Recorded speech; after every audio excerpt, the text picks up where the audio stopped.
Hello বন্ধুরা, সবাইকে জানাই শুভ সকাল। আমি আজকে আবার একটা নতুন ভিডিও নিয়ে হাজির হয়ে গেছি। আর এই ভিডিওটা একটু অন্যরকম। দেখো, আমি সেদিন চলে গেছিলাম ব্যাঙ্গালোরের বিড়লা প্যারোটোরিয়ামে। তোমরা তো সকলেই জানো বিড়লা প্যারোটোরিয়ামে কীর উপর ভিত্তি করে তৈরি হয়েছে। আর এখানে এসে বিজ্ঞানের বিভিন্ন জিনিস আবার নতুনভাবে দেখে খুব ভালো লাগলো। সেই স্কুল জীবনের লাইফের কথা মনে পড়ে গেল। আর চারিদিকটা তো আমি ঘুরে ঘুরে দেখছিলাম, আর একবার নতুন করে পড়াশুনো শুরু করে দিলাম।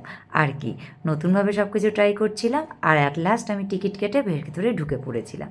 দেখো, ভেতরে ঢুকে আমি আকাশের বিভিন্ন গ্রহ নক্ষত্র সব কিছু দেখছিলাম। মনে হচ্ছিল সেই স্কুল জীবনে ফিরে গেছি, আর সেই বিজ্ঞানকে আমি নতুনভাবে আবার ছুঁতে পেরেছি। আর এই ভিডিওটাই তোমাদের সাথে শেয়ার করছি। আশা করি তোমাদের খুব ভালো লাগছে। আমি তো খুব এনজয় করেছিলাম। আর অবশেষে আমি সেই ভিডিও শোটা দেখতে চলে এসেছিলাম। খুব ভালো লেগেছে। আকাশের বিভিন্ন জিনিসগুলো আবার নতুন করে দেখেছি।